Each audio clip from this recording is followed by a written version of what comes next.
बिस्मिल्लाहिर्रहमानिर्रहीम। अस्सलाम वालेकुम रहमतुल्लाहि व बरकातुहू। उम्मीद है कि मेरे सब भाई और बहनें ईद की खुशियों को सेलिब्रेट कर रहे होंगे और अपने उन भाई और बहनों को भी दुआओं में याद रखे होंगे जो कि मुश्किलात में हैं। अल्लाह ताला उनके लिए आसानियाँ पैदा करे। इंसानियत के नाते कम से कम फ़लस्तीनी मुसलमानों के लिए दुआ ज़रूर करें कि अल्लाह तबारक व तआला उनकी मुश्किलें आसान करें।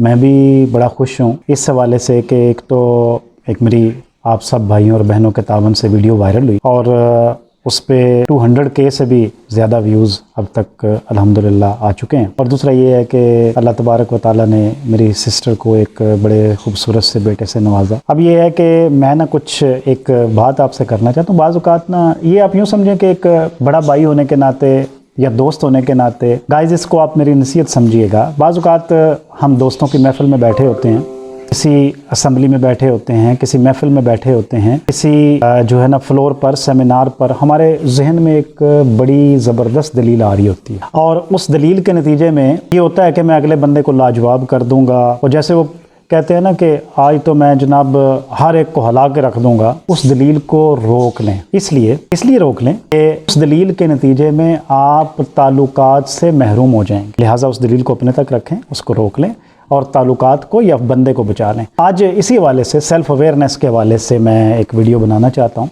सेल्फ़ अवेयरनेस होती क्या है कि हम अपने आप को पहचान ले कि किस तरह हमने मुख्तलिफ़ सिचुएशंस को टैकल करना है और उसके लिए टिप्स क्या हैं और किस तरह से हम जो है वो अपने मुख्तलिफ़ मामलात को इस्तेमाल करते हुए अपने इमोशंस को, अपनी इंटेलिजेंसिया को, अपनी खसूसियात को, अपनी सलाहियतों को इस्तेमाल कर सकते हैं। सबसे पहली बात तो ये है कि आप उस सिचुएशन को देखें कि वो कौन सी बात है जो नेगेटिव हालात को तहर्रुक देती है। बाज़ औक़ात होता है कि हम लोगों से मिलते हैं, उनकी कुछ बातों को सुनकर या अपनी ही किसी वजह से, यानी कि जब हम किसी सिचुएशन को टैकल कर रहे होते हैं उसके नतीजे में गुस्सा, खौफ, शर्म, इस किस्म के दीगर मनफी जज्बात हमारे यहाँ परवान चढ़ते हैं। अब अगर हम उनको सही तरीके से टैकल ना कर पाएँ, उनको सही तरीके से देख ना पाएँ, वो फिर हमारी ज़िंदगी का हिस्सा बनते चले जाते हैं और फिर हमें आइंदा ज़िंदगी में मुश्किलात पेश आती हैं और फिर कई साल भी ये गुज़र जाएं तो फिर ये क्योंकि हमारी शख्सियत का एक लाजमी हिस्सा बन जाते हैं, फिर हमारे लिए उनको मुश्किलात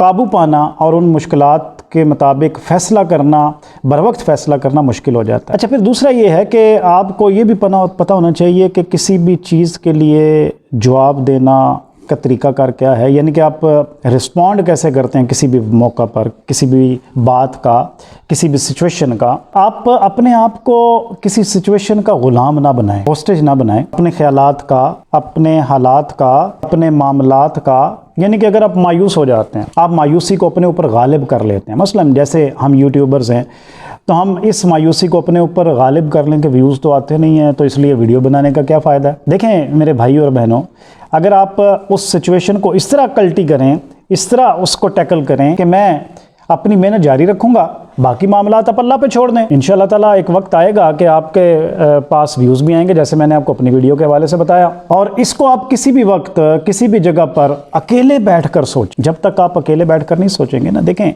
इंसान जो है ना अपना बेहतरीन अक्स खुद ही देख सकता है। एक वो है जो हमें ज़ाहिरन नज़र आते हैं। मसलन देखें, आप मुझे एक राइटर की हैसियत से, एक मोटिवेशनल स्पीकर के लिहाज से, एक उस्ताद की हैसियत से देखते हैं, लेकिन मेरी अंदर की चीज़ों को मैं खुद ही देख सकता हूँ।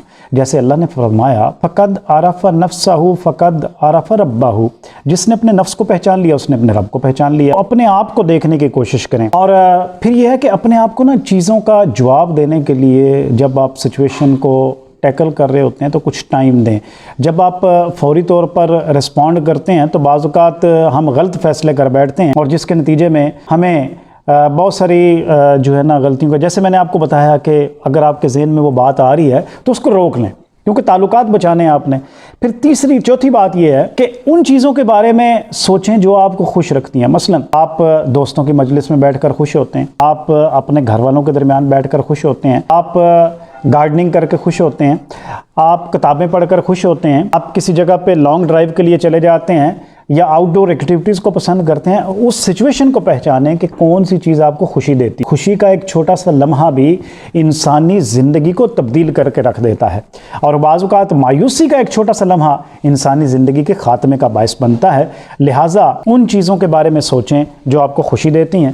اور آخری بات یہ ہے کہ اچھے موڈ پر اور برے موڈ پر بیوقوف نہ بنیں۔ وہی یعنی کہ مطلب یہ ہے کہ ہم اکثر اوقات اچھے موڈ میں یا برے موڈ میں کوئی فیصلہ کرتے ہیں، وہ فیصلے خطرناک ہوتے ہیں۔ مثلا آپ اپنے تعلقات کو غصے کی بنیاد پر اپنے دوستوں سے ختم کر دیتے ہیں، بعد میں آپ کو ندامت کا باعث بننا۔ اور اسی طرح خوشی میں آپ کوئی ایسا فیصلہ کر بیٹھتے ہیں جو بعد میں آپ کے لیے شرمندگی کا باعث بنتا ہے، یعنی کہ آپ خوشی کا اظہار کرتے ہیں اور ایسے طریقے سے اظہار کرتے ہیں جو کہ آپ کی شخصیت کا حصہ نہیں ہوتا، اور بعد میں لوگ آپ پر انگلیاں اٹھاتے ہیں۔ تو یاد رکھیے گا، ان سب چیزوں کو آپ اکٹھا کریں گے تو آپ سیلف اویئرنیس کریں گے۔